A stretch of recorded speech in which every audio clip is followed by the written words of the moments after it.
Amigos, mi nombre es Emanuel Betances y les doy la bienvenida a una entrega más de mi programa Encuentro. Y hoy tengo el privilegio de entrevistar a una persona la cual en el poco tiempo que tengo de conocerlo en las redes me ha dejado saber que es una persona que Dios está usando grandemente en distintos ministerios. Y hoy estoy entrevistando a un caribeño, pero es un caribeño que se ha mudado a un sitio que usualmente no está como en el radar de los caribeños, pero que hoy vamos a enterarnos por qué Dios lo movió hasta allá. Y nos trasladamos a la ciudad de Oklahoma, o al estado de Oklahoma, en los Estados Unidos, para entrevistar hoy al pastor Félix Cabrera. ¿Cómo está, mi hermano? Muy bien, con un poco de frío, pero agradecido y contento y honrado por esta oportunidad que me das de estar contigo. Amén. Un poco de frío. ¿Cómo está la temperatura por ahí? Hoy está 48, el fin de semana estuvo en los 18 y en los 15 y vino a nieve, pero hoy es de pantalones cortos, si se puede decir, comparado con el fin de semana. Y estamos hablando en temperaturas en grados Fahrenheit, para los que están en Sudamérica, que es en Celsius. Yo no me sé la conversión, pero eso es frío. Muy frío. Y para mí, que tengo tanto tiempo en la Florida, esos números en 18 y nieve, me da frío de escucharlo solamente. Ya te dije que tenía envidia santa tuya. ¿Verdad? No, pero ese tipo de envidia el Señor la perdona. Amén. Gloria a Dios por eso. Bueno, mi hermano, de verdad, gracias por aceptar mi invitación.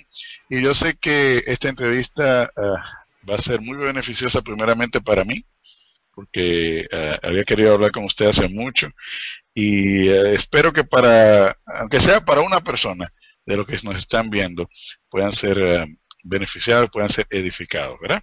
Amén, amén. Entonces, para empezar, me gustaría saber un poco acerca de su historia, de dónde es, su niñez, si está casado, si tiene hijos. Claro.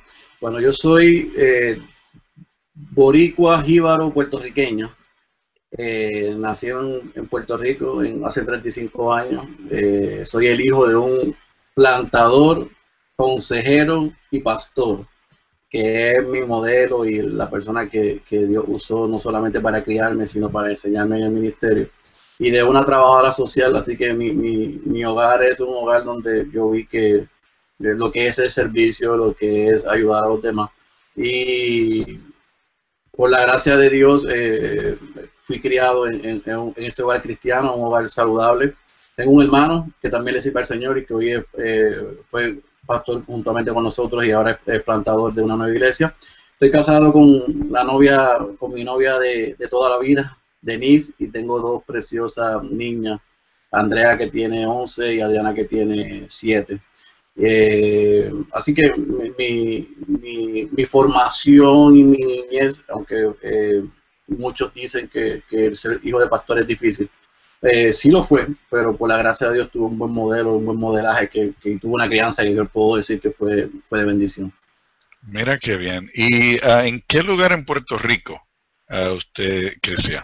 Mira, yo me crié en Bayamón, al norte de la isla, pero el ministerio que mi papá desarrolló y plantó era en Caguas, que era en el centro de la isla. De mi casa a la iglesia eran quizás unos 40 minutos en el highway, en el expreso. Así que viví, me crié, estudié mi escuela en una academia cristiana y estudié en la universidad en Bayamón, pero hicimos un ministerio toda la vida en Caguas. Ok, ¿ese ministerio todavía está? Eso es correcto. Mi papá fundó en el 1985 un centro de rehabilitación para adictos, alcohólicos, deambulantes, personas con problemas de adicción.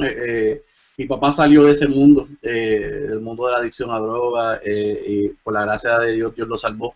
Cuando yo tenía quizás unos 2 años, cuando mi hermano nació, Dios salvó a mi padre, lo rescató y mi papá lo que hizo fue dedicarle su vida al Señor y servir a las personas que estaban como él, presentándole el Evangelio y tratando de ver cómo podían ayudarle en su proceso de rehabilitación. Así que de ese centro fundado en el 85, en el 1989, de los residentes del centro de rehabilitación y sus familiares y un grupo de hermanos se funda o se inicia orgánicamente lo que es la iglesia que todavía mi papá pastorea y juntamente el centro de rehabilitación que él todavía dirige.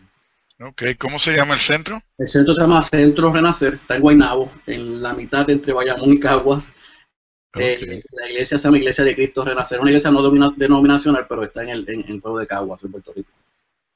Mira qué bien, qué bueno, qué bueno. Y como hijo de pastor, porque yo fui hijo de pastor cuando estaba creciendo, es cierto de que, bueno, las expectativas que la gente tiene de ti y las cosas que muchas veces tú aprendes a hacer, eh, o sea, a veces tú puedes, son dos extremos, te puedes alejar completamente de la iglesia por rebeldía, o puedes entrar en un sistema de uh, medio mecánico de hacer cosas porque aprendiste que tienen que ser así o porque sabes que la gente te está mirando. Pero llega un punto en el cual tú tienes que tener un encuentro personal con el Señor y llegar a esa conversión. ¿Cuál fue ese punto en su vida? Estoy de acuerdo contigo. Yo creo que hay una presión externa en todos los hijos de pastor. El hijo de John Piper, Barnabas, escribió un excelente libro que se llama The Pastor, que lo estoy leyendo ahora como padre, pastor, para ayudar a mis hijas. Y me identifiqué con muchas cosas porque sí, ciertamente hay unos retos y unas demandas que muchas veces no son ciertas desde nuestra perspectiva, pero externamente la gente las coloca y no asume. Así que aunque mi papá y mi mamá trataron de darme un hogar, yo digo, normal y estable y funcionar como cualquier niño, no fue hasta la edad de los 13 años que yo creo que Dios tocó mi corazón y pude ver en una predicación leyendo la palabra que porque yo era simplemente el hijo del pastor, no me iba a ir al cielo, ¿no? Mi salvación no estaba asegurada del zapato o el pie de mi papá. Así que Dios tocó mi corazón, me convenció de pecado a los 13 años, mi papá me discipuló, me bauticé.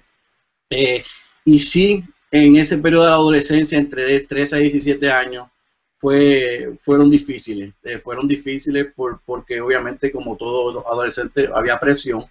Pero a los 17 años, cuando conocí a mi esposa, establecimos nuestra relación de noviazgo y yo creo que fue el puntillazo donde Dios me sacudió y pude entender que Dios me estaba cambiando y llamando a servirle. Así que fue un proceso gradual. Creo que mi papá fue muy sabio en no forzarme. Me ayudó a tratar de vivir una vida cristiana donde dependía de mi relación con Dios, no mi relación con mi papá, porque él era el pastor de la iglesia, ni siquiera con el sistema eclesial, con ir a servicio, sino que él trató de darme la oportunidad que Dios trabajara en mi corazón, en mi vida, me convenciera de pecado, que yo pudiera ver mi condición, mi necesidad de él. Yo creo que esa fue su oración y la oración de mi madre y tanto mi hermano y yo, en dos ópticas quizás diferentes, pero terminamos en nuestra juventud, 16, 17, 18 años, diciéndole a Dios, gracias por salvarnos y usa nuestra vida para lo que tú quieras. Amén, amén. ¿Y cómo se llama su esposa? Denise, mi esposa se llama Denise Cabrera. Denise. ¿Y ella, dónde la conoció? En la escuela. En la escuela. Colegio. Yo me gradué de cuarto año en el 1995-96 y de esas responsabilidades que los papás le ponen a los hijos de ir a buscar a sus hermanos menores al colegio, fui a buscar a mi hermano al colegio y me encontré con esa chica que acababa de llegar al colegio. Y así que ahí y se paró así todo la escena, ¿no? Se detuvo todo y ella me sacó de la soltería cuando cumplí 21 años y fue lindo. Tuvimos un noviazgo lindo, ella amaba a Dios, servía a Dios y yo le doy gracias a Dios porque cuando la conocí, como te dije, de 13 a 17 años, fue difícil a los 17 años encontrar la persona que Dios, tú sabes que Dios tiene para ti, que ama a Dios primero que a ti, que sirve a Dios primero que a ti. Me recuerdo, te lo digo como anécdota, que hubo un sábado que yo la voy a buscar a su casa y me dice, no, si me quieres ir a buscar tienes que ir a la actividad que tenemos en la iglesia. Y yo, bendito sea Dios, no basta con mi padre, ahora me salió esto también, evangelista. Así que ese día yo fui a buscarla, Emanuel, bien curioso, fui a buscarla, fui a participar y no estaba contento por tener que ir un sábado a ver a mi novia a la iglesia. Pero en ese culto, en ese día, fue el día que Dios me convenció. ¿Sabes? Yo no podía, yo tenía que tomar una decisión de seguirle, de serle fiel, de servirle bien. Y a través de esa experiencia, en contra de mi voluntad, pero en su voluntad y en su soberanía, pues Dios cambió mi vida y transformó mi vida para siempre. Wow, como Dios trabaja, Sí. Impresionante. Tú usó esta muchacha que la conoces así, por pura casualidad, para acercarte, luego de estar toda tu vida en la iglesia, para entonces conocerle y tener ese encuentro. Son las cosas de Dios, como Él trabaja. Entonces, se casaron a los 21 años, entonces tuvieron como 4 años de noviazgo. 4 años de noviazgo. Nos casamos jóvenes. Yo terminé mi bachillerato, yo tengo un bachillerato en administración de empresas en la Universidad de Puerto Rico. Ella entró a la universidad quizás 2 años después que yo, hizo su bachillerato en educación, ella es maestra de preescolar, elemental y maestra de inglés como segundo idioma. Así que cuando yo terminé, nos decidimos casar, nos casamos muy jóvenes. Fue un gran reto, pero como dice el pastor Paul Washer, Dios usó nuestro matrimonio para santificarnos a ambos. Amén. ¿Y cómo fue? Porque ella vivía con sus padres, ¿no? Sí, ella vivía con sus padres. Ella vivía en el centro de la isla también, en un pueblo que se llama Corozal. Era como 1 hora de mi casa. Era bastante lejos. Pero estudiábamos en el mismo colegio y en el mismo colegio donde yo estudiaba, y quizás la relación, yo creo que fue bueno el que tuviéramos esa distancia, el que yo estuviese en la universidad y en la escuela, porque así se fue afianzando la relación. Y Dios, como te dije, usó esos 4 años para comenzar a moldear nuestro carácter y quizás vernos en un futuro. No sabíamos en ese momento, pero en un futuro ambos sirviéndole full time al Señor. Amén, amén. ¿Y cómo fue los padres de ella eran cristianos, ¿no? No, sus papás no eran, en aquel momento no le servían al Señor, su mamá sí, pero ella fue criada por sus abuelos le servían al Señor, gente de Dios extraordinario, que sembraron una gran semilla en ella, temor a Dios, en amar a Dios, la vida de oración, la vida devocional. Eso fue una cosa que me impactó. Ella podía tener todas las excusas para decir, bueno, en mi casa no necesariamente le sirven al Señor, no soy cristiano, pero la semilla que se sembró desde niña por sus abuelos dio fruto, y por la gracia de Dios, pues él le fue fiel al Señor. Qué bueno. Es algo de que cuando vemos que Dios une parejas para el ministerio, que pueden complementarse, que pueden soñar juntos para el reino. Amén, amén. Háblame un poco acerca de baloncesto, porque yo estaba leyendo un poco su biografía y hay una parte bien extensa ahí sobre baloncesto. ¿Cómo empezó eso? Se me hace la historia más o menos, cómo Dios lo pudo usar a través de eso, cómo eso le ha ayudado en el ministerio. Pues mira, como te comenté, mi papá trató de que mi vida fuese lo más normal posible. En ese sentido, cuando éramos niños, pudimos entrar a una academia de baloncesto en nuestra ciudad. Yo medía a los 13 años lo que mido ahora, 6 pies 2 pulgadas. En aquel momento era un joven flaco, alto. ¿Y ahora? Ahora soy alto, lo de flaco ya no lo soy. 100 libras con 10 o 15 años de diferencia. Pero en aquel momento pues, entramos y nos pasaron 2 o 3 meses y hicimos la selección de la ciudad, tanto mi hermano como yo. Así que pues comenzamos a jugar el deporte. A mi papá le encantaba el baloncesto, le encanta el baloncesto, así que él trató de estimularnos a que lo hiciéramos, y mi hermano y yo nos conectamos en el deporte.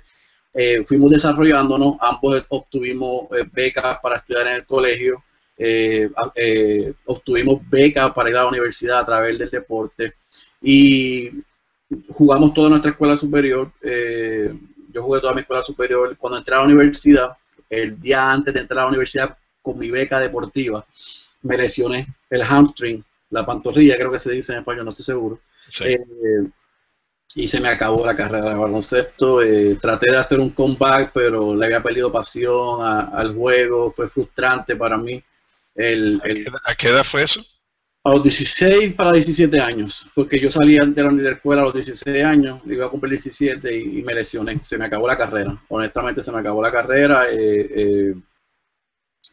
Y intenté, pero no vi que tenía la misma pasión por el juego, por jugarlo. Pero mi coach de high school, a quien yo aprecio y le doy gracias a Dios que lo puso en mi vida, Hugo Pérez, me dijo: yo creo que tú tienes material para dirigir, tú eres líder, y yo creo que tú debes contemplar la idea de ayudarme en el colegio como asistente del colegio y quizás ayudar. Y así fue que comencé. Al mes ya estaba de assistant coach del equipo del colegio. La universidad donde jugar me reclutó para ser su scout y buscar entonces en los colegios, en las escuelas de Puerto Rico, jugadores para el colegio, y lo demás fue historia. De ahí pasé a la Liga Profesional de Puerto Rico, fui el gerente general de un equipo profesional más joven en la historia de Puerto Rico, con 21 años. Trabajé con jóvenes, enviamos muchos jóvenes que pasaron por nuestro programa, desarrollamos un programa en la isla, y los enviamos aquí a Estados Unidos a estudiar en la Universidad de División 1, División 2 de la NCAA.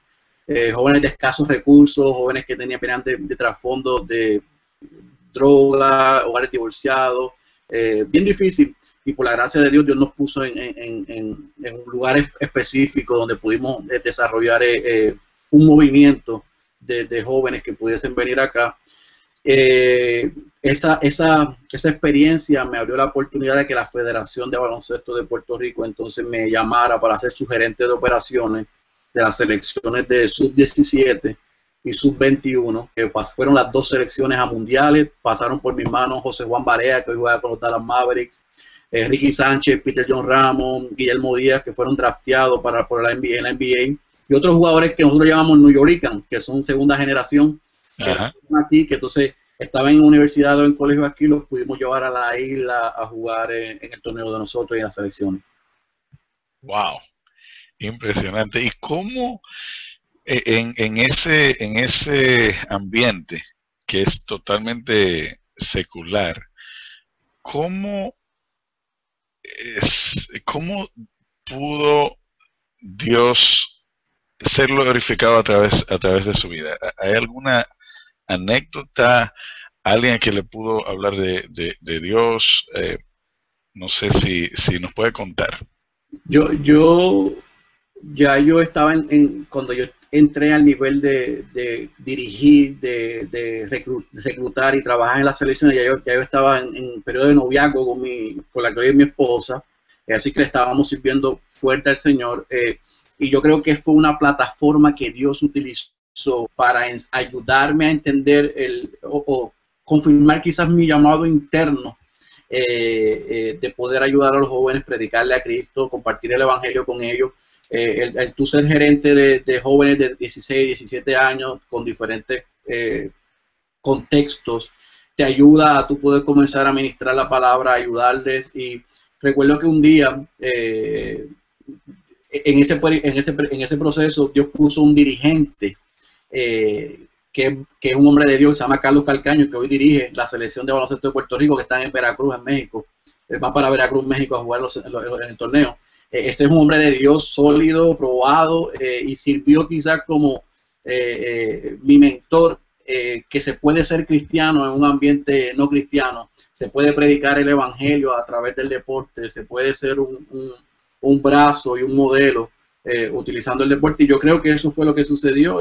Carlos me inspiró a no avergonzarme del evangelio, a compartirlo, a no tener un poco mi juventud, y servir de modelo a otro. Así que recuerdo una noche que estábamos en un partido, ya un juego de profesional, y uno de los jugadores, que era la estrella del equipo, cuando se acabó el juego, me dijo: Félix, tengo problemas, y empezó a compartirme su situación. Y yo recuerdo que mi papá, aunque ya yo estaba ya casado, siempre me acompañó a mis juegos.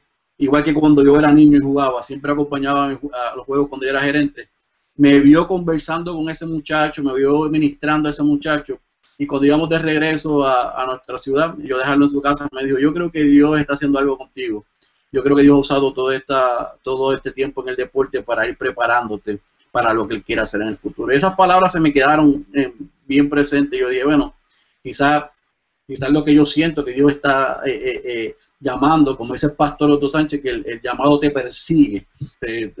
Yo creo que Dios empezó a clarificar y a abrir camino para yo poder entender que quizás este era un puente para lo que Dios iba a hacer en el futuro. Así que para mí el baloncesto fue un bachillerato, maestría y doctorado. Hay un libro que escribieron un hermano de Capitol Hill de la iglesia de Mark Dever, que se llama The Gospel at Work. Yo te puedo decir que yo puedo escribir The Gospel at Sports, porque la verdad es que esos 4 o 5 años en el deporte me sirvieron de gran manera para poder glorificar al Señor y darle testimonio. Fue difícil, fue fuerte, había mucha tentación, pero Dios fue exaltado y glorificado durante ese tiempo, y yo le agradezco que me haya dado esa oportunidad y esa preparación.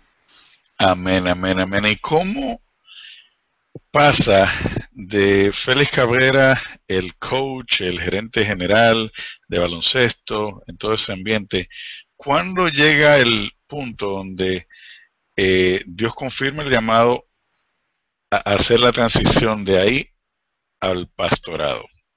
¿Fue directo de ahí al pastorado o de ahí a algo más?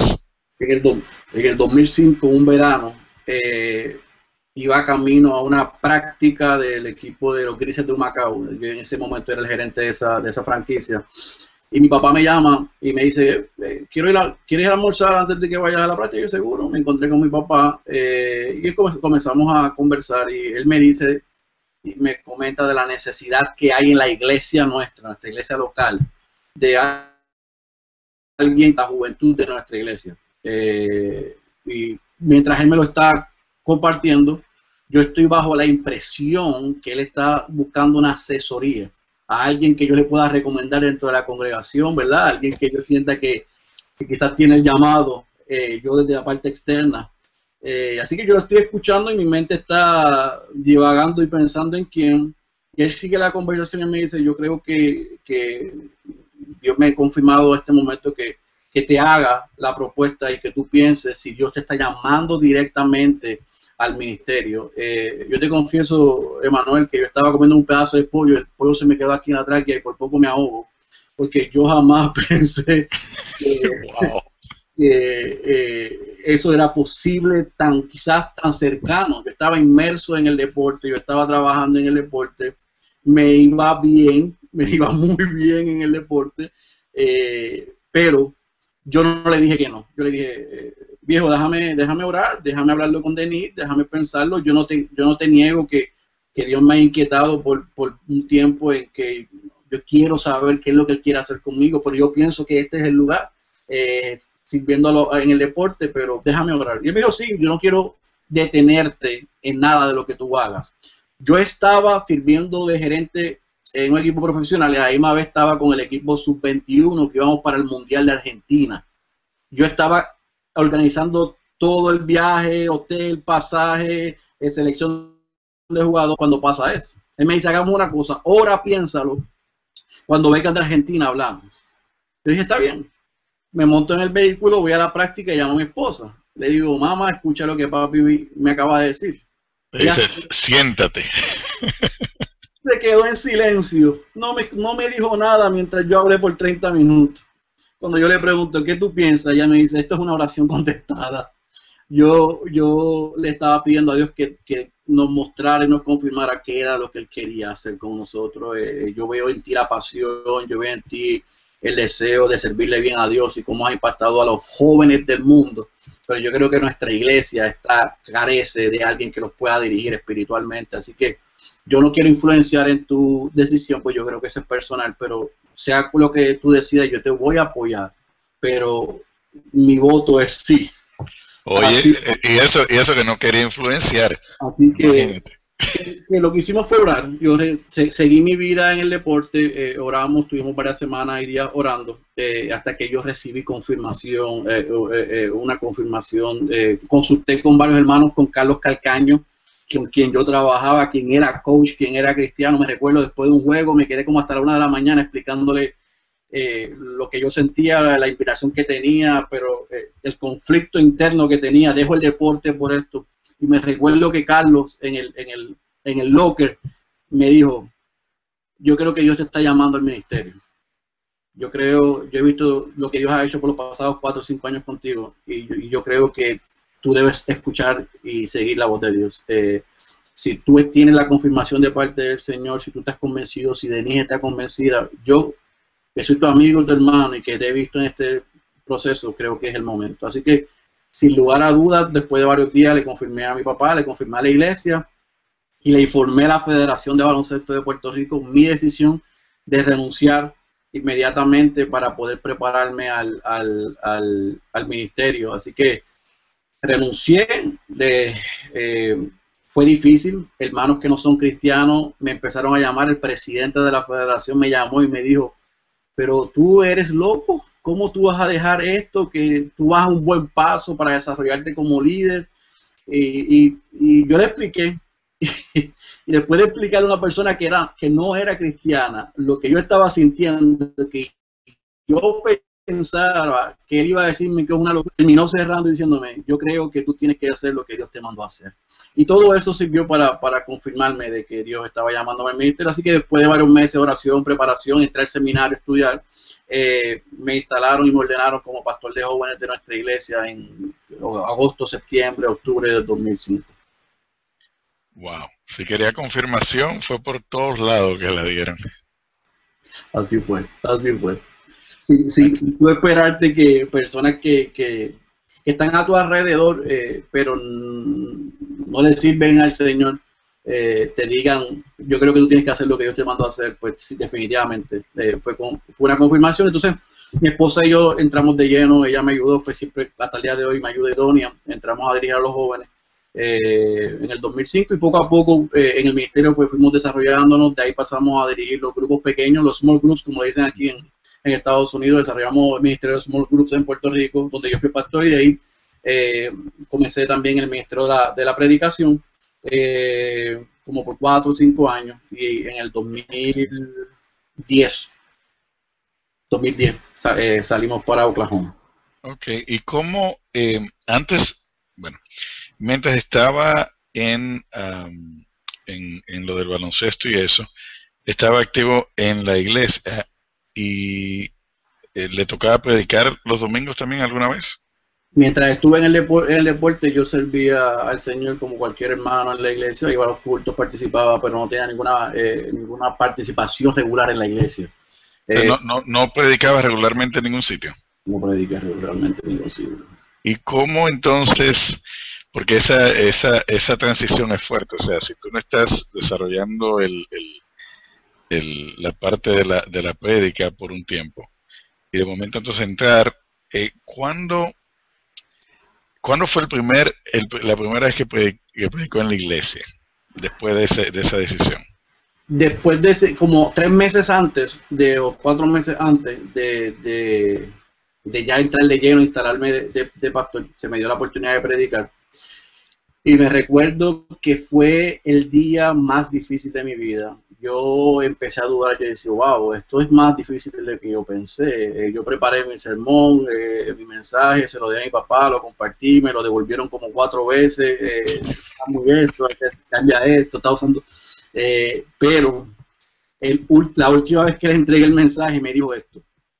Yo escuché una historia de un joven predicador que su pastor, igual que yo, ya mayor, lo invitó a predicar, y él fue y se compró un traje nuevo, se preparó bien, practicaba al frente del espejo y hacía muchas poses para ese gran día de su mensaje. Subió al altar y cuando vio a toda la audiencia y abrió la Biblia, se quedó frisado. el pastor anciano se dio cuenta y subió y lo mandó a sentar y dio un mensaje. Al final se acabó el servicio, el joven estaba solo en la iglesia, bien apenado, y el pastor se le acercó y le dijo: si tú hubieras subido como bajaste, tú hubieras bajado como subiste. Así que esto no se trata de elocuencia, habilidad, talento. Esto se trata de tú decirle a Dios que cuando tú abras tu boca, Él habla a través de la Escritura. Tú sé fiel al texto, predica lo que Él ha puesto en tu corazón y predica para que Él sea glorificado y exaltado. Eso me dio paz, así que compartí, y así poco a poco en esos 3 meses fue desarrollándome. Ya yo estaba entrando al seminario, y pudimos hacer un balance en el proceso de desarrollarme en la predicación.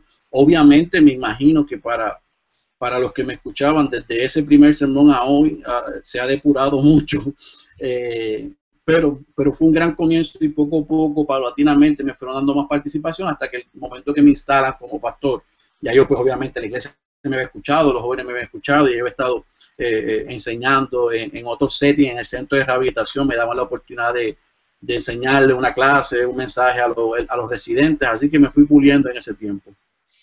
Gloria a Dios, gloria a Dios. Como el Señor va armando el rompecabezas, ¿verdad? Puerto Rico a Oklahoma. Explíqueme esa transición, porque es medio extraña. O sea, está en ministerio ya en Puerto Rico como pastores jóvenes. ¿Por qué esa transición? ¿Qué lo llevó a Oklahoma tan lejos? El año 2009 fue un año bien difícil para mí en lo personal, en lo ministerial, pero también la crisis económica que había en Puerto Rico. Hubo una crisis bien fuerte. Yo trabajaba como administrador del centro de rehabilitación y como pastor asociado de la iglesia. Mis salarios venían del centro de rehabilitación, y los fondos para eso venían de United Way, Fondos Unidos, Federal Grants, dinero federal que se proveía para el non-profit organization. Así que la situación económica, y también yo creo que un momento en donde Dios, como dice Spurgeon, me tiró al piso y me destruyó y me rompió para lo que Él quería hacer. El 2009, pues yo pasé ese desierto, ese vacío, donde yo decía: wow, ¿qué voy a hacer? La situación está difícil, se complicó mucho, y Dios abrió puertas y dirección donde yo pensaba que no había. Y recuerdo que conversando con mi hermano en medio de toda esta situación, ya él estaba en Oklahoma. Mi hermano vino a Oklahoma porque cuando yo estaba en la selección de Puerto Rico, una universidad aquí en Oklahoma fue a ver el equipo de Puerto Rico y me pidió varios jugadores de la isla. Y uno de sus jugadores que vino de la isla fue mi hermano en el 2002. Así que al 2009 ya llevaba 7 años aquí, ya estaba casado, ya estaba ubicado. Y me dice: ¿tú sabes qué? Yo creo que tú debes orar y contemplar Oklahoma. Aquí hay mucha comunidad hispana, aquí no hay pastores de sana doctrina saludable, y yo pensé: Oklahoma, ¿sabes? Yo solamente pensaba en caballos, y los indios,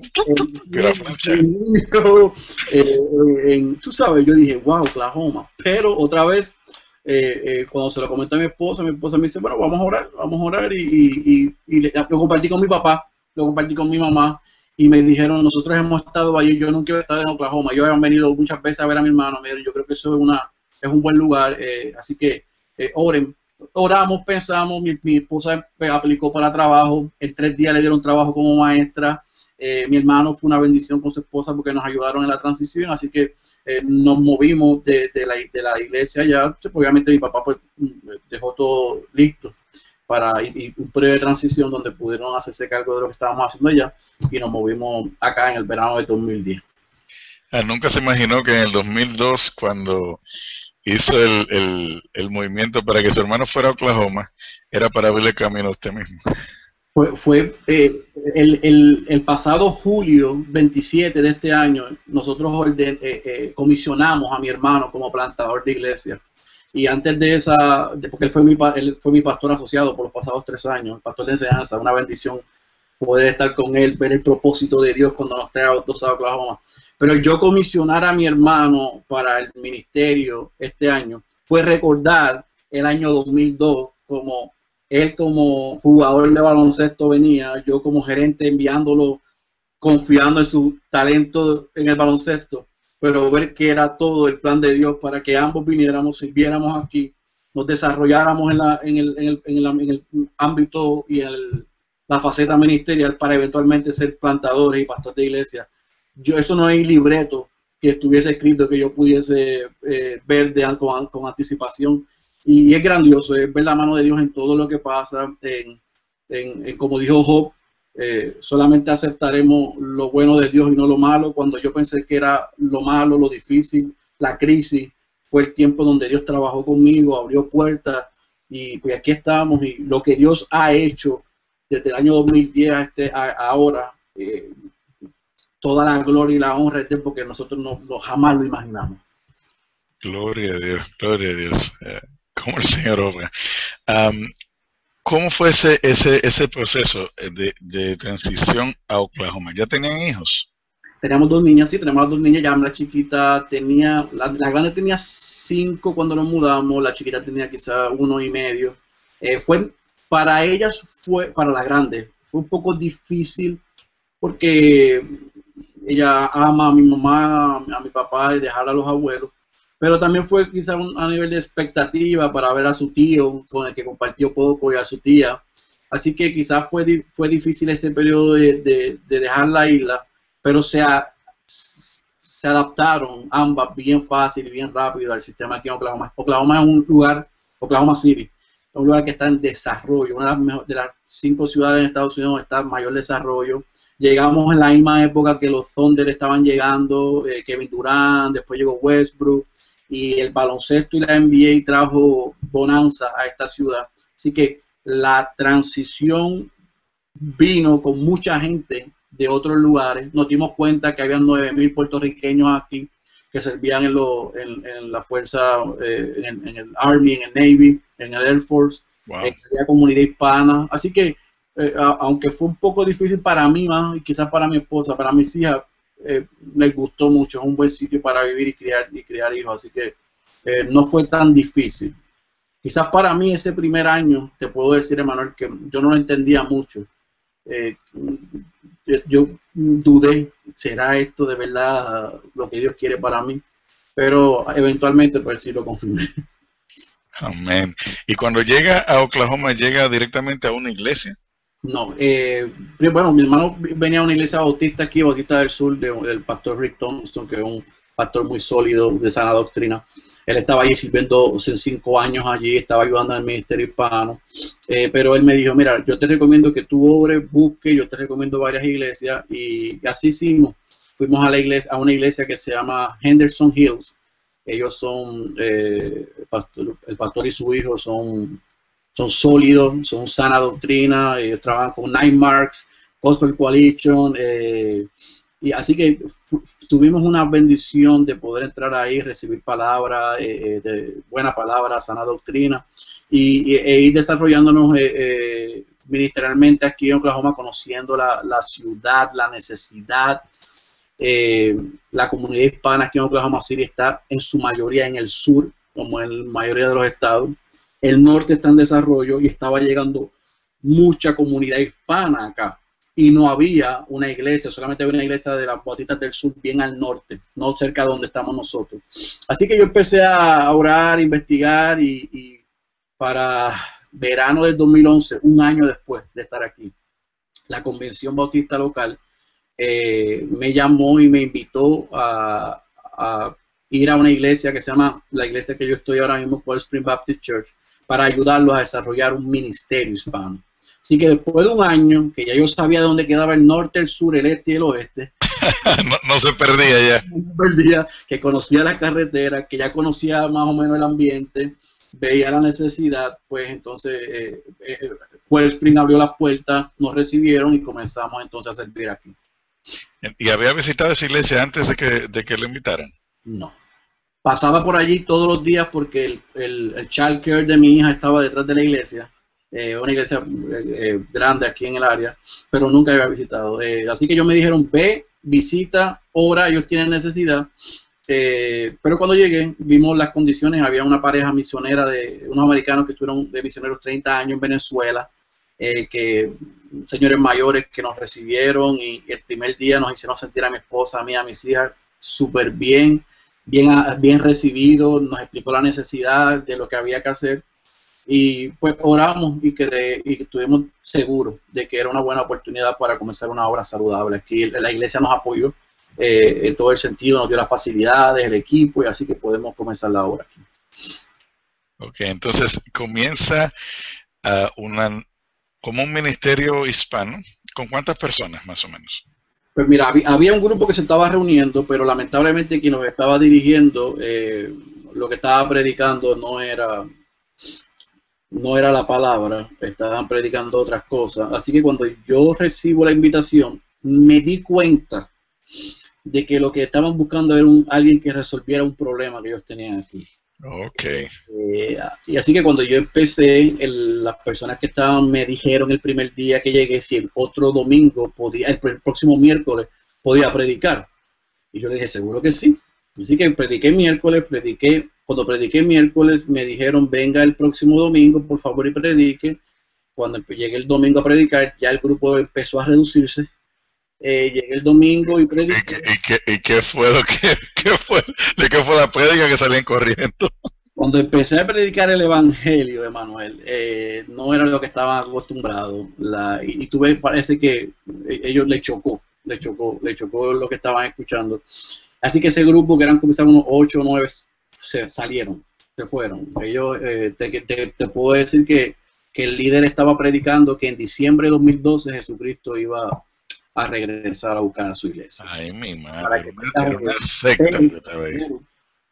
Como ellos hablan español, en la iglesia nadie hablaba español, no podían entender. Así que ellos pensaban que tenía un grupo ahí hispano que estaba haciendo una gran obra y levantándose. Porque yo creo que se dieron cuenta, yo creo que el pastor lo persiguió, el pastor misionero que ya había salido y le trató de convencer que necesitaba un pastor, y así pues recibimos la invitación. Así que cuando ellos me dicen, bueno, comience el grupo usted, como líder del grupo del Ministerio Hispano, ese día comenzamos mi esposa, mis 2 hijas y los 2 misioneros de Venezuela. Ese fue el comienzo de la obra, quizás como para finales de agosto del 2011. Ese día, quizás como 30 minutos después, llegaron 2 o 3 personas que estaban buscando, que dijeron que había un ministerio hispano aquí.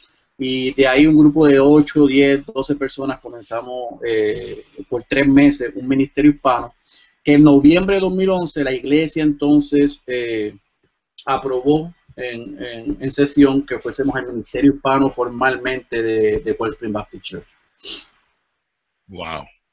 ¿Y cómo entonces entra ese ministerio hispano, o sea, se convierte oficialmente en ministerio de la iglesia? ¿Usted pasa entonces a ser uno de los pastores de la iglesia americana o parte del liderazgo? Sí, cuando la iglesia nos acepta como ministerio hispano, ya nosotros tenemos quizás unos 30, 35 personas. Una de las cosas que nos dimos cuenta es que para los hispanos nosotros éramos la iglesia bautista de Cold Spring. Para los americanos éramos el ministerio hispano. Así que en esa diferencia cultural de cómo íbamos a ver el concepto, después de varios meses que yo vieron que el grupo comenzó a crecer, el senior pastor me hace una invitación para ser formalmente el pastor hispano de la congregación o ministerio hispano, y en marzo de 2012, entonces yo paso a ser full time en la iglesia como el pastor hispano del ministerio hispano, pero para nosotros el pastor de la iglesia bautista de Cold Spring. Mira qué bien. Las cosas que pasan en Norteamérica. Para que sepa. ¿Y qué tanto, o sea, la iglesia americana lo ha apoyado totalmente, ¿no? Sí. Yo te puedo decir que fue una bendición. Y como te digo, Dios en su plan perfecto y soberano quería que estuviésemos en este lugar. Ellos nos apoyaron, tuvieron cuidado de mí para yo poder tener cuidado y hacer todo el trabajo evangelístico, predicar, darnos a conocer en la comunidad. no tienen las facilidades, nunca nos han cobrado un centavo. Por todo lo contrario, nos han apoyado económicamente para nosotros poder hacer la obra. Así que yo, por los pasados 3 años que la Iglesia Bautista de Puerto ha estado establecida ahí, nosotros nos hemos sentido como un stepson, como un hijastro de la iglesia. Nosotros somos parte de la iglesia y en ese proceso de desarrollo así se vio. Mi esposa trabajando con las damas, mi hermano, el pastor Crawford y yo trabajando con la iglesia. Trabajamos con la iglesia americana como uno, desarrollando los niños. Se integraron al ministerio de niños de la iglesia. Ellos hablan inglés, están en la escuela 8 horas hablando inglés, no había razón. Cuando llegué estábamos en el mismo salón, adultos con niños, no, eso lo rompimos y establecimos una iglesia. Ellos tienen 4 servicios en inglés y un servicio en español que es el nuestro. Mira qué bien, mira qué bien. Y en cuanto a la comunidad, o sea, llega llega a Puerto Rico, a una ciudad donde la mayoría de hispanos son ¿de qué nacionalidad? Mexicanos, guatemaltecos, son centroamericanos en su gran mayoría. Ok, como yo soy caribeño y yo sé la idiosincrasia de nosotros y la manera de hablar, ¿cómo se dio a entender entre mexicanos y centroamericanos? ¿Cómo fue esa transición? Volví a la escuela. Me recuerdo que cuando comencé a enseñar, una de las cosas que es bien importante que hacer hincapié en esto es que ese punto de que cuando yo llegué había muchas obreras iglesias hispanas bautistas del sur aquí, eran en su gran mayoría mexicanas o guatemaltecas o salvadoreñas. El pastor atraía lo mismo que era él, pero Exacto. se cerraba, no sé, yo creo que se hacía inconscientemente, pero eran grupos homogéneos, guatemaltecos, mexicanos, centroamericanos quizás mezclados, pero no había una iglesia quizás multicultural hispana que tuviese representación. Cuando nosotros llegamos, tratamos de romper ese estereotipo y empezamos a tratar de darnos a conocer en los diferentes grupos donde ellos se pasaban, donde ellos compartían, donde estaban ellos. Y así que gente de toda nacionalidad empezó a llegar. Llegaron obviamente más mexicanos, pero llegaron guatemaltecos, hondureños, panameños, venezolanos, colombianos, peruanos, puertorriqueños, ecuatorianos, bolivianos, y que yo no sabía que estaban aquí. Yo pensaba que todos en su mayoría eran mexicanos o centroamericanos. Así que cuando empecé a ver esa diversidad en nuestra iglesia, ahora no era solamente aprender a hablar el español y la manera o la forma en que hablan en México, en Guatemala. Ahora es que tienes que expandir mi vocabulario. Entonces yo estaba predicando o enseñando en una conversación y daba un ejemplo y decía una palabra que usamos en Puerto Rico. Los puertorriqueños se reían o decían amén, los demás no me entendían. Así que tenía que ir preguntando cómo se dice esa palabra en su país y fue un periodo, o ha sido un periodo, porque sigo aprendiendo, precioso. Te digo que es precioso poder conocer la cultura, las realidades, el vocabulario de otros países, y quizás me expandí en mi vocabulario, pero por la gracia de Dios te puedo decir que nosotros tenemos 13 o 14 nacionalidades, al menos una persona de los 13 o 14 países, de los 21 que hablan español. Yo creo que es grandioso. Wow. Venga, en ese listado de países, yo como que no escuché dominicanos. ¿Por ahí no hay dominicanos? Mira, no he visto sinceramente bien poco dominicanos. Yo creo que ellos están todos en la Florida. Es nada, mentira. A la Florida. Ese frío de ahí es duro. Yo no. Debe haber. No te digo que no, pero no he encontrado dominicanos acá. Estoy orando para ver si Dios me envía algunos. No, el que esté escuchando ahí en Santo Domingo, ya sabe, vamos a ver, emigrar para Oklahoma. Es un buen lugar, hay mucha oportunidad de trabajo, es un buen ambiente, así que si quiera considerarlo es bienvenido. Amén, amén. Ok, entonces ya estamos como pastor de Ministerio Hispano o Iglesia Hispana en la comunidad, dándose a conocer. ¿Cómo entra a trabajar a la Convención Bautista del Sur, a lo que es el North American Mission Board, que es, ¿nos puede explicar un poquito? Bueno, a los que no saben, el North American Mission Board es la parte de la Convención Bautista del Sur para plantación de iglesias dentro de Estados Unidos, ¿verdad? Sí. Ok. Entonces, ¿cómo usted entra ahí y qué función realiza? Pues mira, desde el inicio de la iglesia, nosotros establecimos y entendimos que había una necesidad apremiante de iglesias de sana doctrina en Oklahoma City, en Oklahoma. Eso fue lo inicial. Dicho sea de paso, cuando mi hermano me hace la invitación a considerarlo, eso es lo que él me dice. Aquí hace falta gente que predique el evangelio, gente que predique la sana doctrina. Así que cuando establecimos la iglesia, quisimos ver hacia qué áreas en la ciudad y en el estado tenían necesidad de nuevas obras. Estábamos iniciando, así que queríamos hacerlo a largo plazo.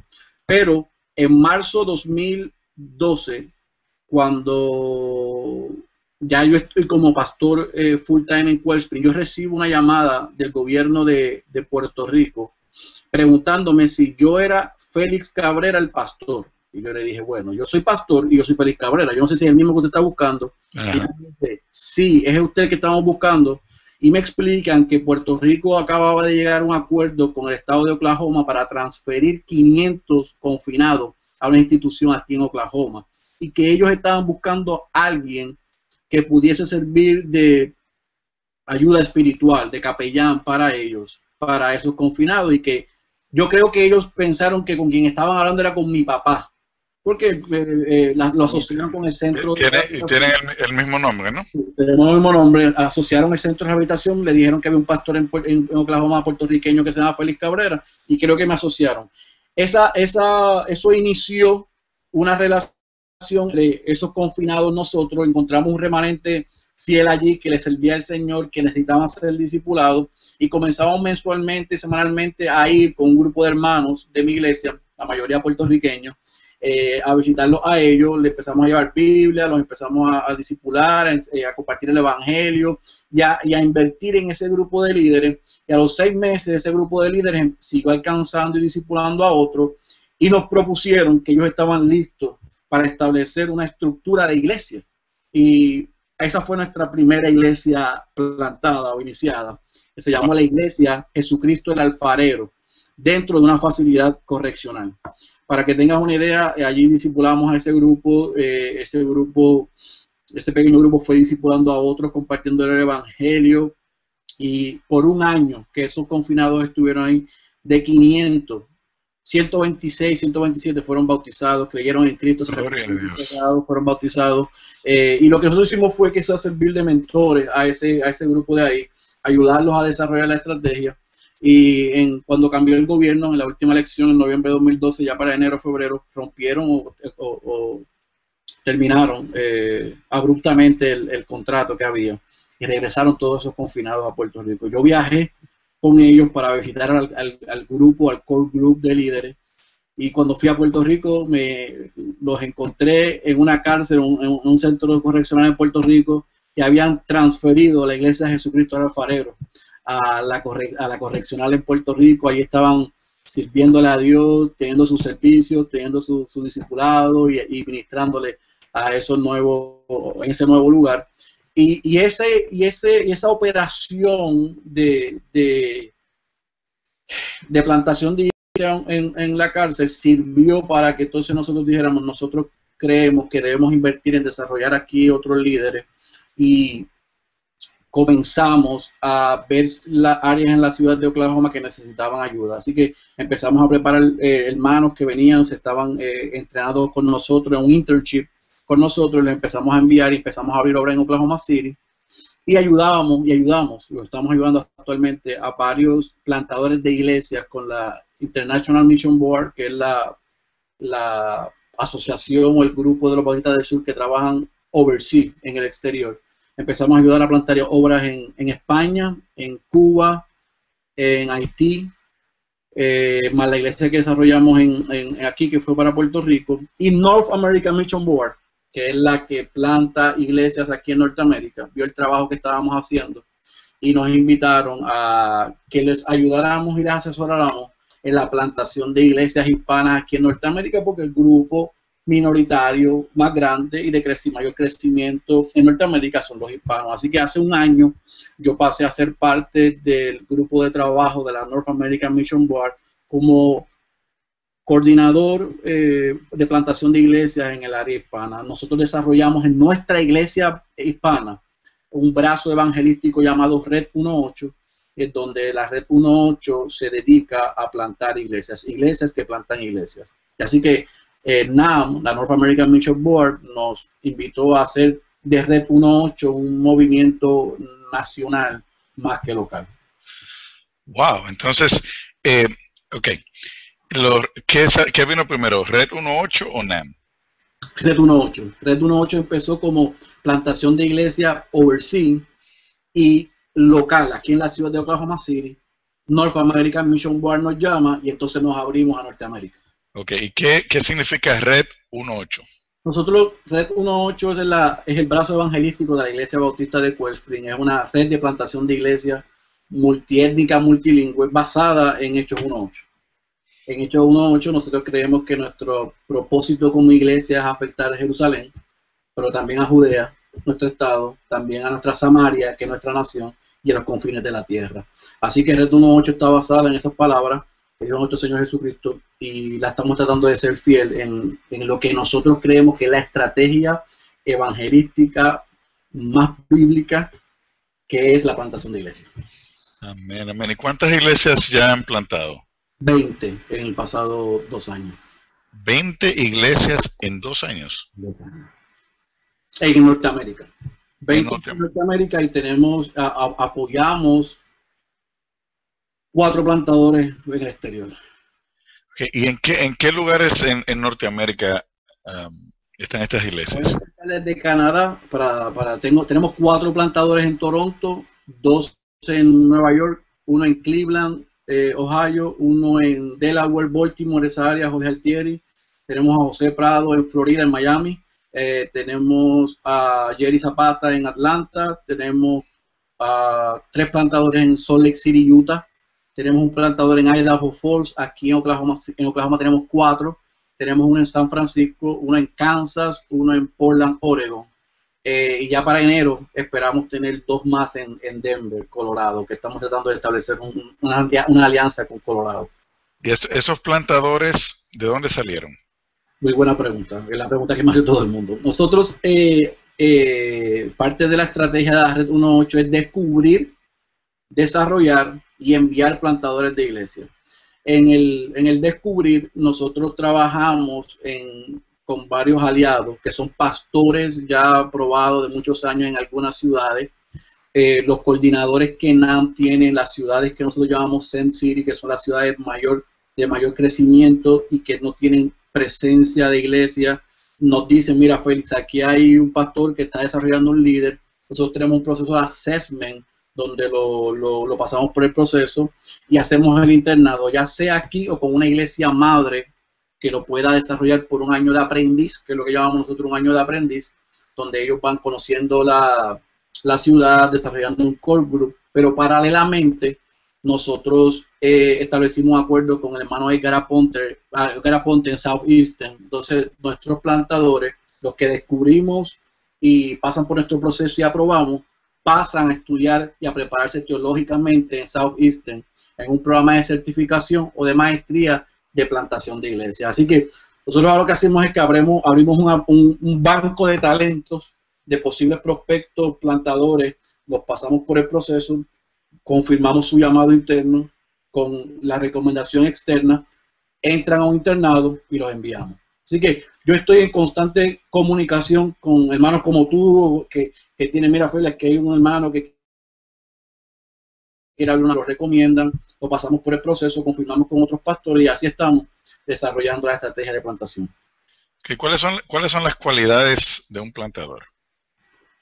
De eso voy a hablar en coalición, pero te voy a adelantar un poquito porque me mandaron a hablar de eso. Mira, yo pienso que un plantador de iglesia tiene que tener un llamado interno y una pasión que no lo deja tranquilo, que lo apasiona el ver la necesidad que hay en la ciudad o la necesidad que hay en su lugar, de ver el perdido que necesita el evangelio. Ese para mí es lo más esencial. La segunda, que haya una confirmación de gente alrededor de ellos diciendo: este joven o este caballero tiene llamado. Nosotros hemos visto que él ama a Dios, que él tiene corazón evangelístico, le gusta y está apasionado por compartir el evangelio con el perdido. Tercero, que su familia ama a Dios, quiere servir a Dios, está de acuerdo con el llamado que él tiene. Para mí esos son los tres elementos más importantes. Cuatro, que él esté sometido a la autoridad de una iglesia local, de un pastor que esté siendo discipulado y desarrollado. Y quinto, el deseo de aprender, que sea humilde para él, de no decirme cómo se hacen las cosas, sino que esté dispuesto a aprender como la Biblia dice que se hacen las cosas. Así que para mí esos son los 5 puntos más elementales y quizás más importantes, porque lo otro se enseña.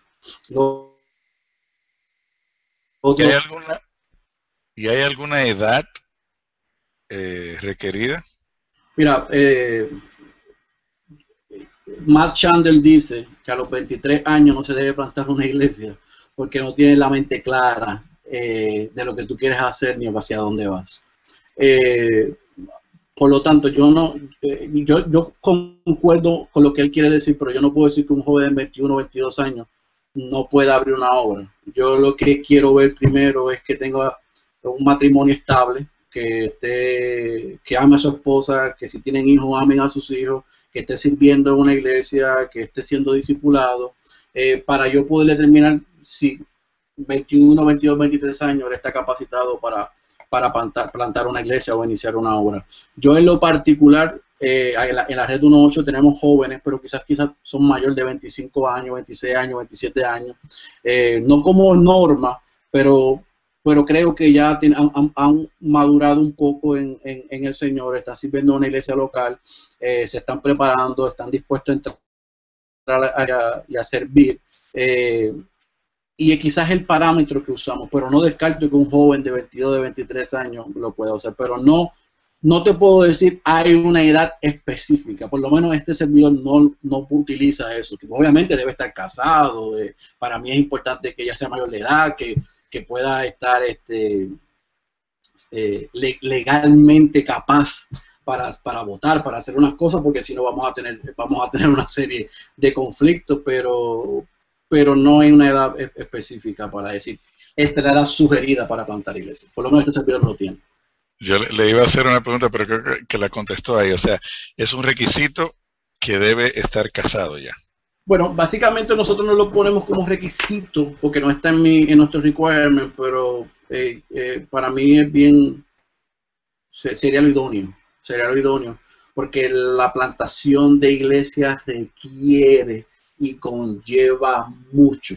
Y si él está soltero, la demanda del ministerio de la plantación y en el camino se me enamora, se le va a hacer quizás difícil. No tengo ningún caso ahora mismo, tampoco voy a cerrarle la puerta a uno que pueda estar, pero me tendría que asegurar de que entiende lo que conlleva esto. Así que es mi preferencia que esté casado. Tengo 2 jóvenes que están en el loop nuestro, que estaban solteros, que establecieron su relación de noviazgo, y yo lo que estoy sirviendo de ellos es como mentor, invirtiendo con ellos, quizás a largo plazo, creo que son idóneos para el ministerio y para el llamado pastoral, pero en este particular, para mí es más importante lo que ellos son que lo que ellos vayan a hacer. Así que yo prefiero invertir en ellos y más adelante quizás considerarlos como los posibles futuros plantadores. Mira qué bien. Y para entender un poquito mejor, Red 1.8 es un ministerio que empezó en su iglesia local. NAM llega y abraza integra, Red 1.8 se integra entonces a NAM. Entonces todo lo que ustedes hacen, lo hacen como Red 1.8, patrocinado por NAM, o hay actividades que son separadas. Red 1.8 es un ministerio de la iglesia nuestra. NAM, porque NAM no planta iglesias. ni la I&B planta iglesias. Ellos lo que hacen, el trabajo de plantación de iglesias, iglesias plantan iglesias, ese es el modelo bíblico, ese es el modelo que usaron los apóstoles.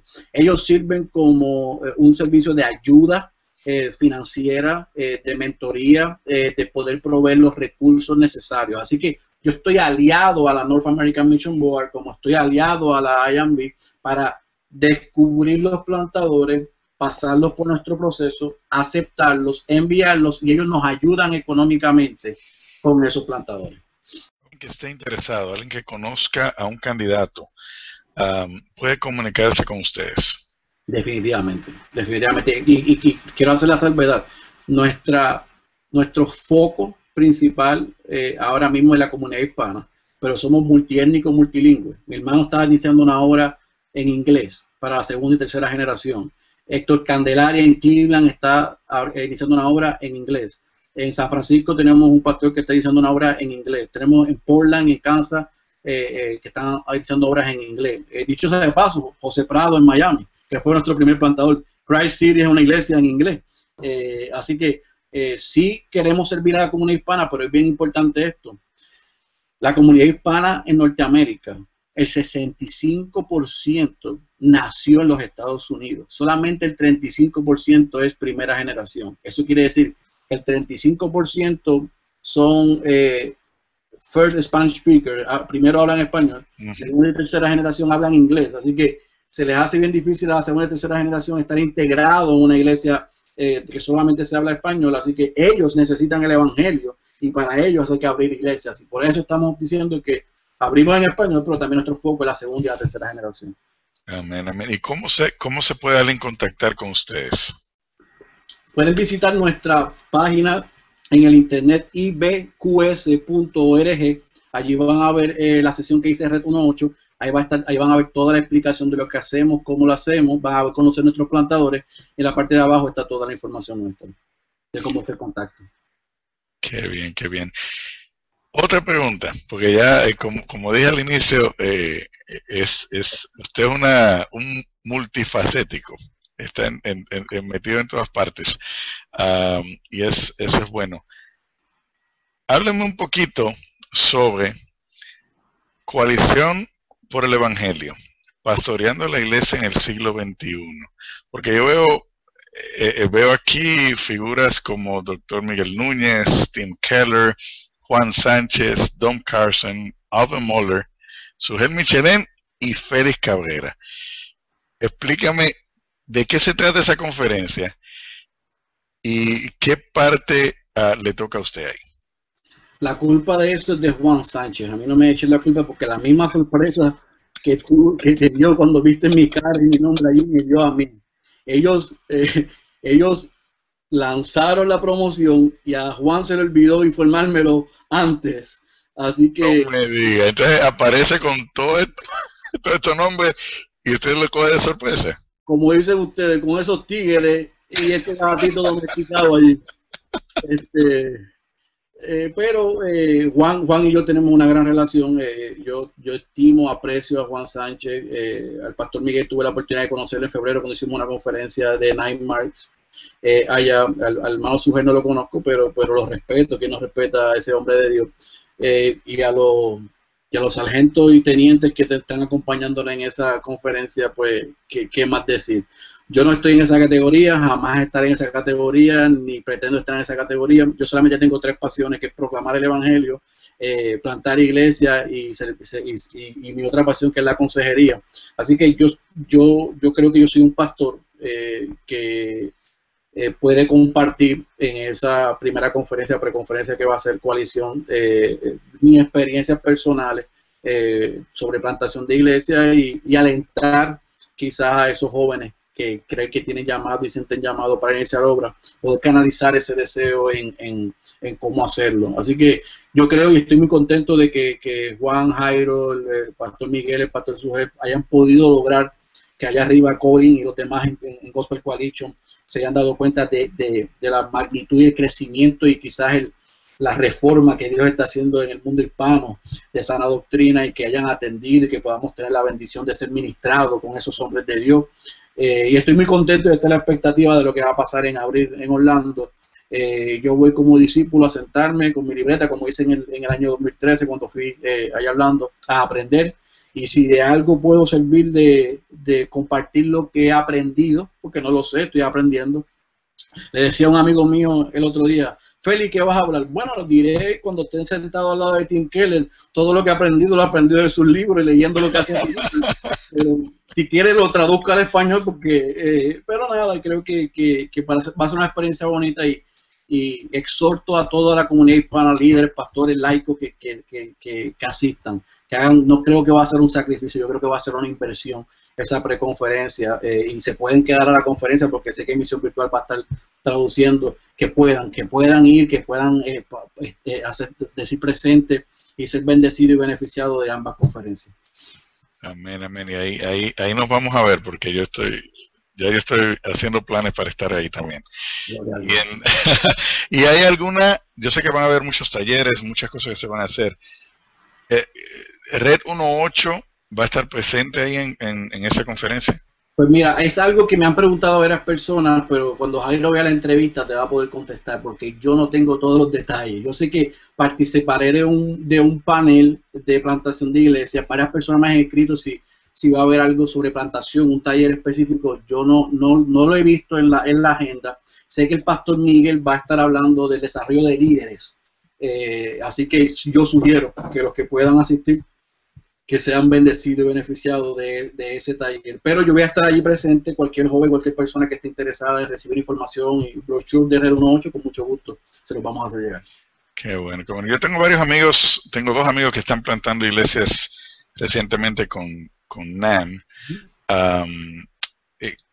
Y veo que, o sea, hay mucho movimiento dentro del pueblo hispano en lo que se refiere a plantación de iglesia. ¿Cuáles son los números, si usted lo tiene ahí al alcance? Por ejemplo, en cuanto a cuántas iglesias se han plantado ya este año y cuántas están en proceso. Por lo menos en NAM los números no se han terminado. Creo que a fin de diciembre al final. Lo que te puedo decir es que después de la primera conferencia que tuvimos el año pasado en agosto en Dallas, fue la primera conferencia de NAM, de Zen Network, Zen Conference. Creo que eso fue creó el momentum, la chispa para la plantación de iglesias, y otras iglesias como nosotros, la de Pastor J.D. Greer en North Carolina, de Summit, Acts 29 con Matt Chandler, y otros movimientos de iglesias plantando iglesias. Creo que en el 2014 va a ser un año donde se han roto quizás o se han superado las expectativas en la plantación de iglesias. Los números los tengo, pero sí te puedo decir, porque todos los meses yo estoy en algún estado o ciudad visitando, que hay un mover lindo, que se está animando a plantadores, entrenando a plantadores. Así que yo creo que este año vamos a superar los números que NAM se haya propuesto, sin duda alguna. Gloria a Dios, gloria a Dios. ¿Y cuáles son las metas de Red 1.8 para el 2015? Pues mira, la primera meta, yo no estoy tan enfocado, y comparto con el grupo, en la cantidad. Yo estoy enfocado en que sean iglesias sanas, saludables. Para eso los plantadores tienen que ser sanos y saludables. Ellos, los 20 que ya iniciaron obra, nuestro trabajo en el 2015 es supervisar y ver cómo están, cuáles son los retos, las dificultades que están enfrentando, ayudarlos en ese proceso. Y paralelamente, yo creo que el año 2015 en la Red 1.8 va a ser un año para desarrollar lo que nosotros conocemos como catalíticos, que son estos plantadores que ya están en la ciudad, puedan convertirse en mentores y discipuladores de otros, para que en esas ciudades pueda haber un movimiento de plantación de iglesias orgánico y saludable de esta primera o dos iglesias que se abrieron. Tenemos muchas solicitudes, muchas, más de las que nosotros podemos atender. Por eso es que no queremos ir en la dirección que la demanda nos requiere, sino ser responsables, ir supliéndola cuando consigamos el plantador idóneo para esa ciudad, que pueda creer que el evangelio es la solución para la ciudad, que pueda aprender el contexto de la ciudad y que pueda amar la ciudad.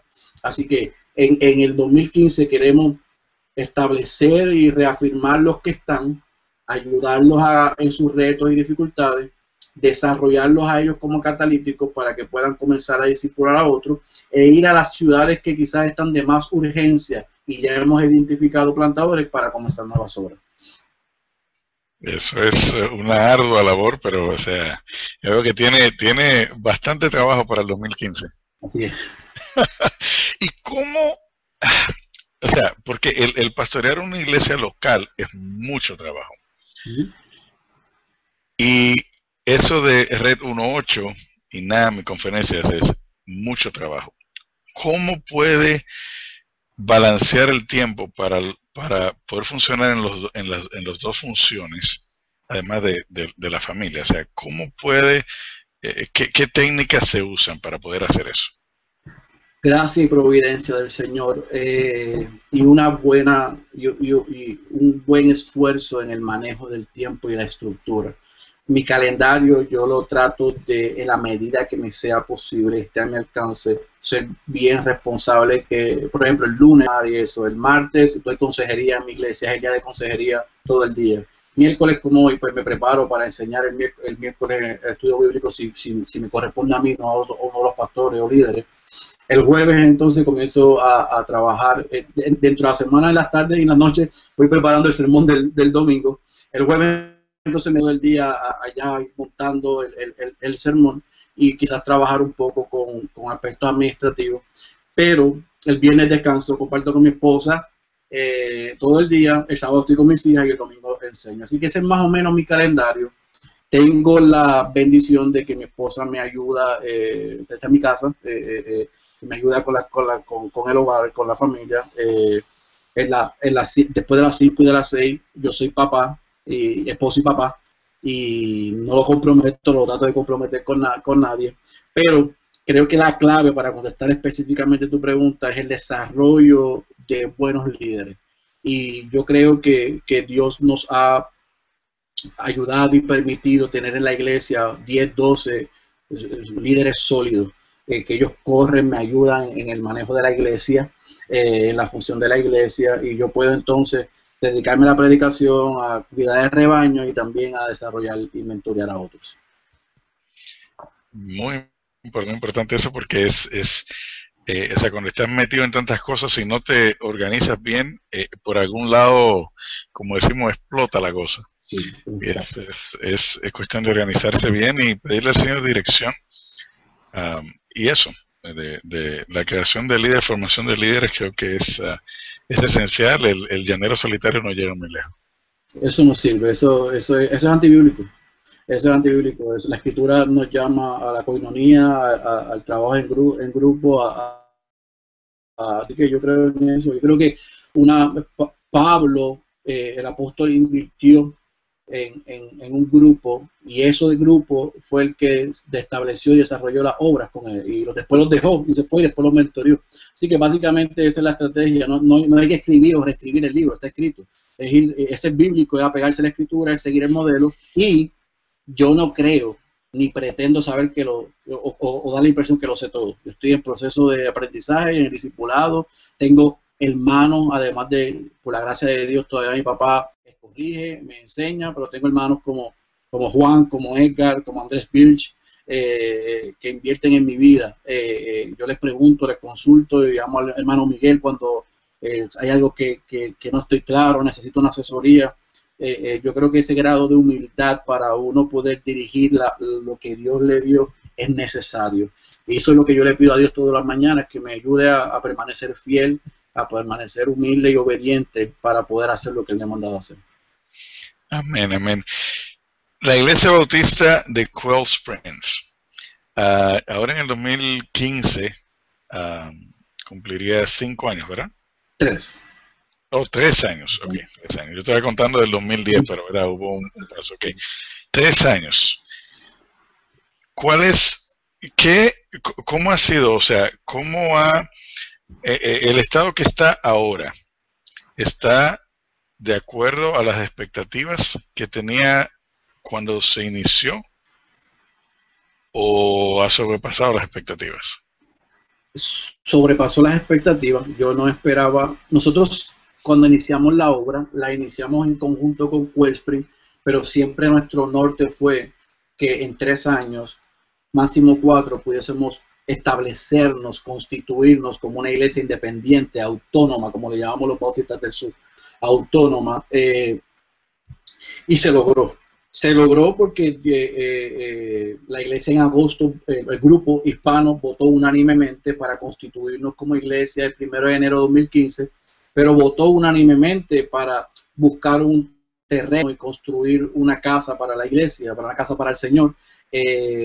Así que la bendición de haber estado en Wellspring por 3 años, no tener que pagar renta, utilidades, nos ayudó a manejar las finanzas en un punto donde pudimos establecernos una base para movernos a la próxima dirección. En crecimiento, nosotros estamos en un área donde no viven la mayoría de los hispanos. Ahora es que están llegando los hispanos. Están llegando muchos hispanos que son profesionales porque vienen por la industria del petróleo, del gas, que se están mudando aquí. Muchos suramericanos que vienen a trabajar en la industria. Así que en el área que estamos están llegando, pero en cuanto a crecimiento, creo que lo hemos superado en todo el sentido de la palabra. Dios ha sido bueno y creo que vamos a un buen ritmo para en este momento ser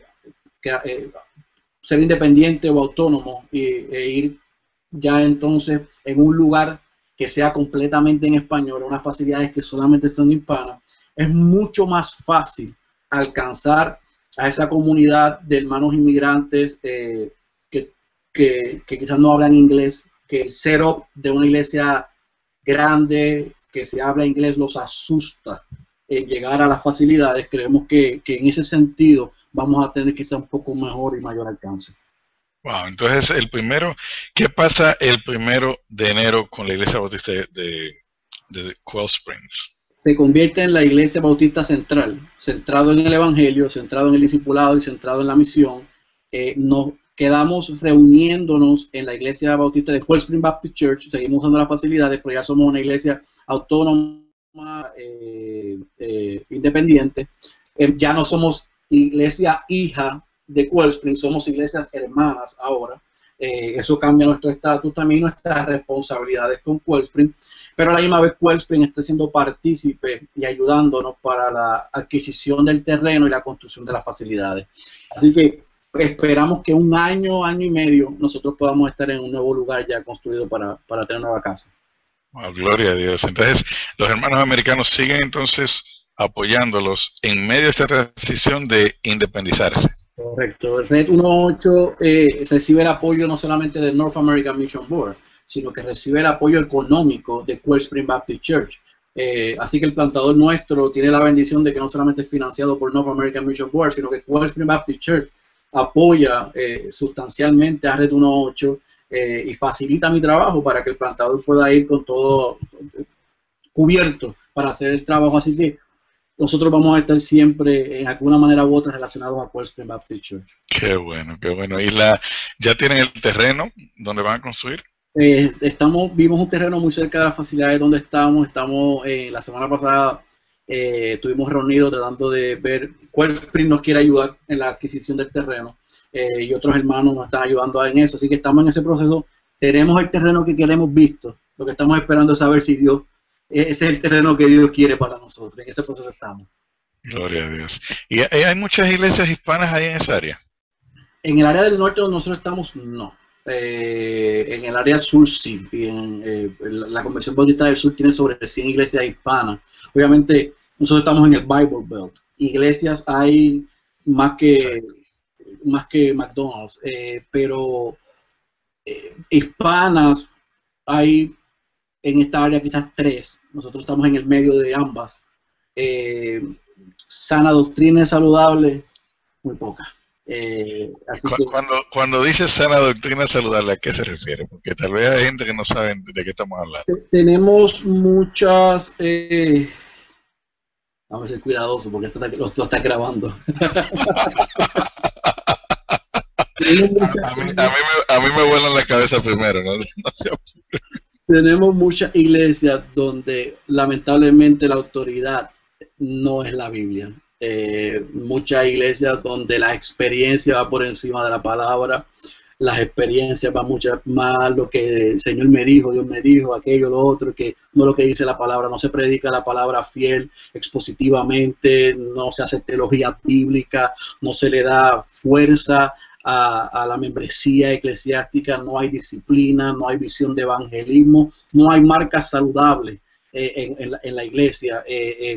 Y nosotros estamos tratando de no llegar aquí a decir nosotros somos saludables, nosotros no, sino servir de modelo para que otros puedan ver por la gracia de Dios hemos aprendido, poder transmitirlo a otros. Y yo creo que eso está pasando. Otros hermanos han venido, los hemos podido dirigir a los ministerios de sana doctrina, que empiecen a ver lo que hace Soldados de Jesucristo, Gospel Coalition, lo que hace los seminarios, Nine Marks, y creo que ese movimiento, nosotros vemos esto, Emanuel, más que una iglesia plantada. Esto es un movimiento de plantación de iglesias y de revitalización de iglesias, de quizás ayudar a iglesias que quizás no tienen norte, estructura y estén dirigidos, poder ayudarles y servirles, o sea, como puente para que puedan accesar a todos estos materiales y recursos. Wow. Muy buena esa explicación y no creo que se meta mucho en problemas ahí. Habló acerca de algo que le iba a preguntar, porque en los últimos meses he visto el auge que tiene un ministerio en las redes sociales que se llama Soldados de Jesucristo, y he visto que usted está de alguna manera ha entrado y está relacionado con ellos. Y he visto ciertas cosas ahí que me gustan, ciertos cambios. Y hay una conferencia, además, se hizo una conferencia, mini conferencia sobre el llamado pastoral que estuvo muy buena, con el pastor Otto Sánchez de República Dominicana y con Edgar Aponte, que estuvo muy buena, donde mi hermano Enrique Oriolo se la lució ahí como presentador. Voy a tener que ir a Argentina a coger un poco de clase con él. Pero veo que se anunció también otra conferencia acerca de el Evangelio, o cantando el Evangelio. Primero le quería preguntar, ¿cómo llegó esa relación con este ministerio que tiene casi 1 millón de seguidores en Facebook? ¿De qué se trata entonces? ¿Qué se quiere lograr con estas mini conferencias y de qué se trata esta que viene ahora en diciembre? Hay un libro que yo les recomiendo a todos los jóvenes, querido Timoteo. Son varios pastores tratando de darle un consejo a este nuevo líder que va a abrir está comenzando en el pastorado. En el primer capítulo, el pastor Ascol dice que un pastor tiene que ser primero un buen cristiano, un buen esposo, un buen padre, un buen pastor y un buen mentor. Yo creo que yo estoy esforzándome en las primeras 4 y en la quinta tengo la pasión por desarrollar y ayudar a otros jóvenes que están llamados al ministerio.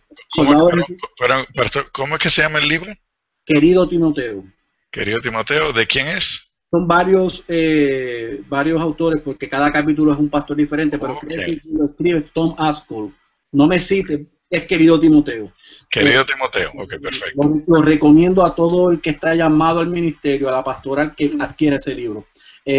Básicamente lo que hace lo que ellos proponen, y yo estoy totalmente de acuerdo, es que un líder o un pastor tiene que invertir en la próxima generación, si no, no es completo. Eso lo vemos en Pablo. Así que yo siento esa responsabilidad y siempre que Dios me abre una puerta trato de ayudar. Hacen como unos 3-4 meses el hermano Gregorio de Soldados de Jesucristo hizo contacto conmigo. Yo tengo buena relación con Abraham de Esclavos de Cristo y con todos los otros hermanos como tú y otros que están en las redes, cuales ustedes dominan y yo no, pero ahí estamos tratando. Nos complementamos, ¿no? Sí, son ayuda idónea, uno para los otros, somos ayuda idónea.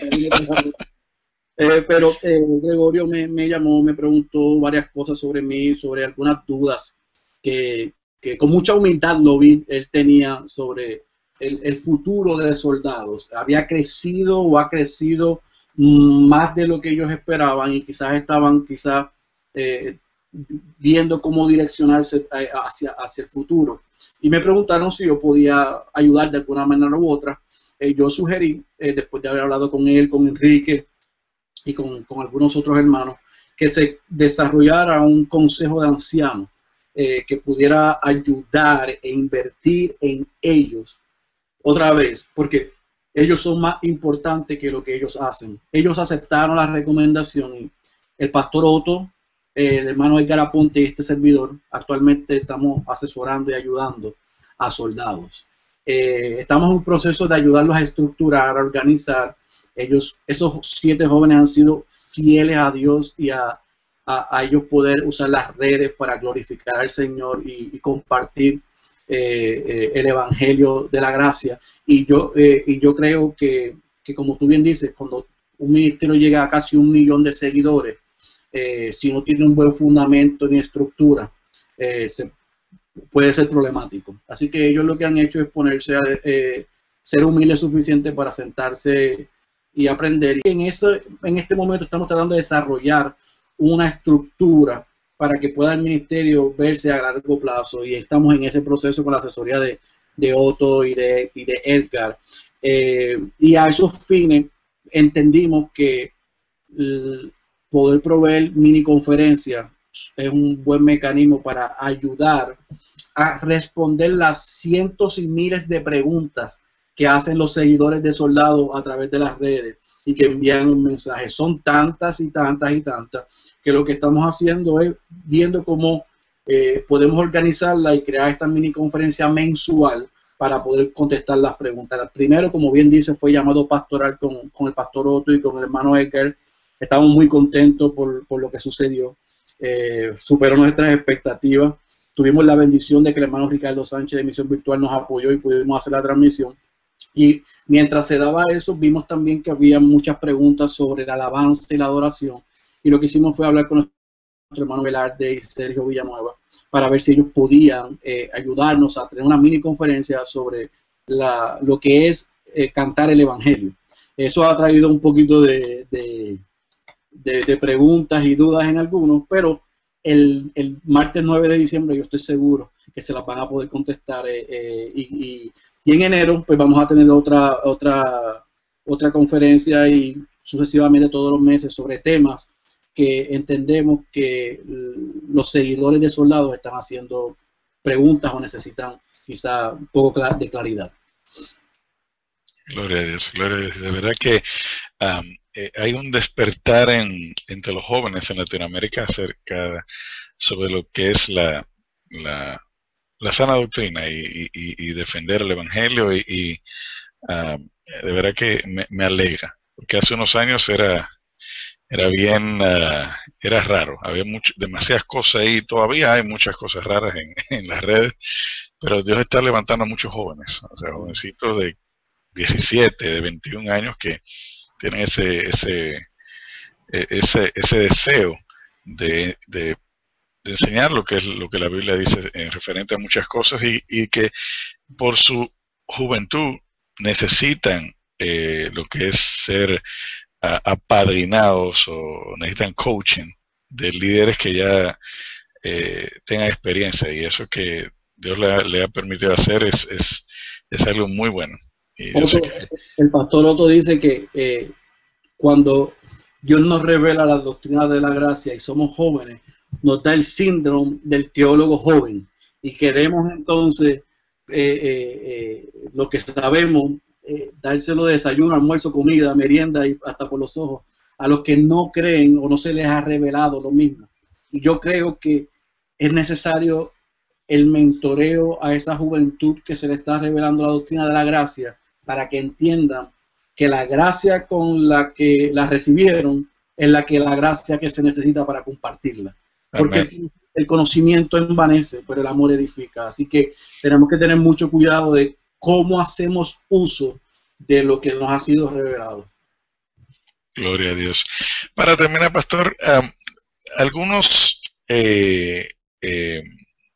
como ya veo, tiene tanta experiencia con jóvenes, desde los tiempos de baloncesto y y con lo de formación pastoral y todo eso, ¿qué consejo le daría a ese joven que nos está viendo ahora mismo, que piensa que tiene un llamado a ministerio?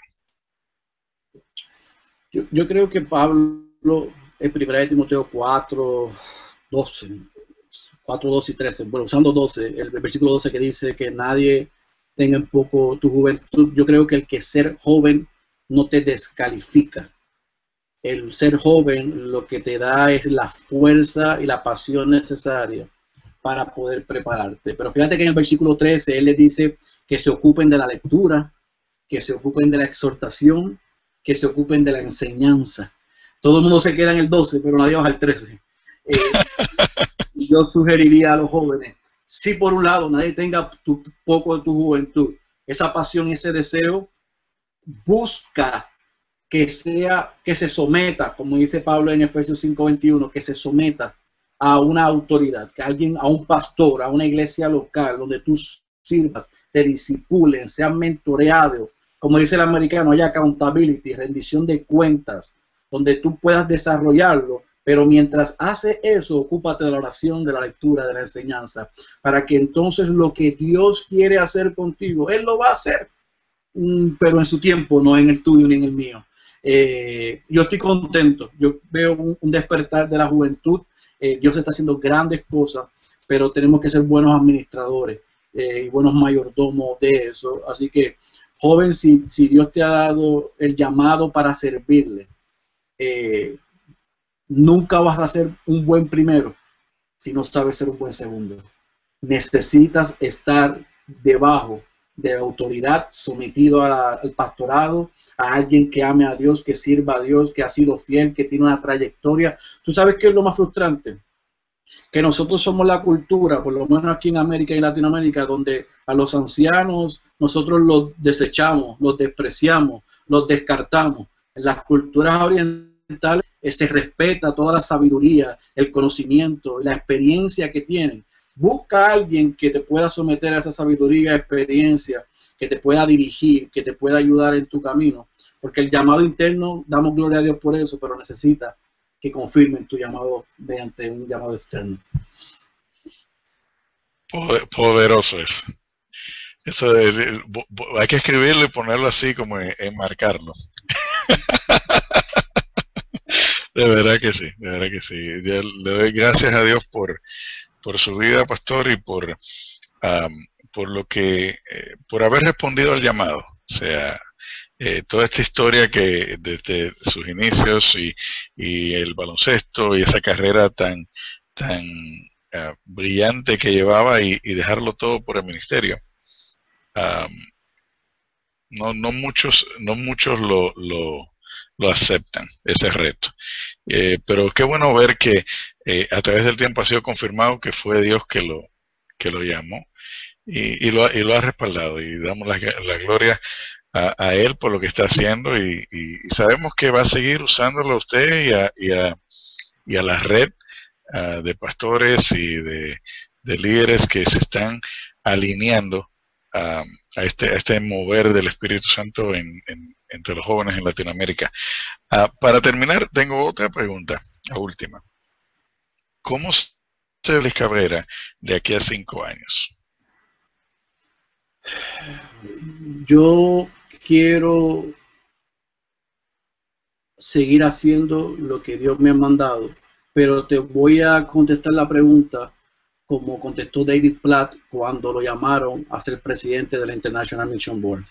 Yo soy un cheque en blanco y yo espero que Dios sea el que llene el cheque. Hoy estoy aquí sirviendo como pastor de la Iglesia Bautista Central, sirviendo como director de la Red 1.8 y sirviendo de mentor. Yo no tengo otra idea que no sea hacer esto por el resto de mi vida. Dentro de 5 años, si Dios tiene otros planes y Dios me los confirma, yo estaré haciendo lo que Él quiera. Pero yo creo que mi pasión y mi llamado, como te dije al principio, es ser pastor, desarrollar plantadores y servir de consejero. Yo tengo pasión por la iglesia local, yo tengo pasión por servir a Dios. Así que a corto plazo y a largo plazo, yo creo que seguiré haciendo esto. pero soy un cheque en blanco para que Dios llene y firme conmigo y use como Él quiera. Gloria a Dios. No hay mejor forma para cerrar esta edificante entrevista, conversación que hemos tenido. Y una vez más, Pastor, gracias por la oportunidad de compartir. Yo sé que tiene un itinerario bien ocupado con tantas responsabilidades, pero sacar tiempo para hablar conmigo y compartir. Yo espero que esta entrevista muchos la puedan ver y que puedan ser impactados por su testimonio y por lo que Dios está haciendo, ha hecho y sabemos que hará en su vida. Gracias, Emanuel. Para mí es un honor haber compartido contigo. Como bien dijiste al principio, en el poco tiempo que nos conocemos, hemos establecido una linda amistad. Espero conocerte personalmente en coalición y para mí es un honor poder compartir lo que Dios está haciendo con nosotros acá en Oklahoma. Jesús dijo que al que se le perdona mucho, ama mucho. A mí se me ha perdonado mucho y yo no tengo otra cosa que dar mi vida para su servicio y para la causa del Evangelio. Gloria a Dios, gloria. Estamos en el mismo barco. Bueno, amigos, gracias por acompañarnos, gracias por estar ahí. Yo espero que esta conversación haya sido de impacto para ustedes, así como lo ha sido conmigo o para mí.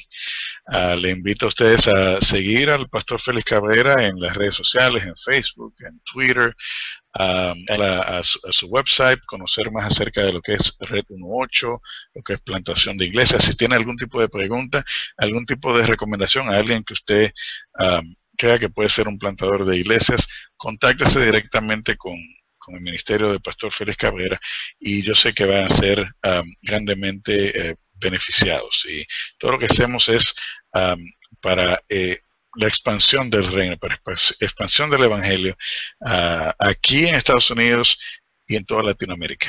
Y yo sé que de ahí a todo el mundo. Así que gracias por estar ahí. Les invito a seguirme en las redes sociales, a leer en mi blog y a estar atentos porque prontamente tengo otra entrevista bien interesante con otro joven que está haciendo grandes cosas, muchas veces de manera behind the scenes, como decimos aquí en Estados Unidos, o detrás de la cortina, pero que Dios le ha permitido llegar a muchos sitios a través de su trabajo en las redes sociales y trabajo en su iglesia local. Así que estén atentos ahí, que prontamente le diré de quién se trata. Así que gracias una vez más por su tiempo. Les bendigo en el nombre del Señor. Buenos días, buenas tardes, buenas noches. Bye bye.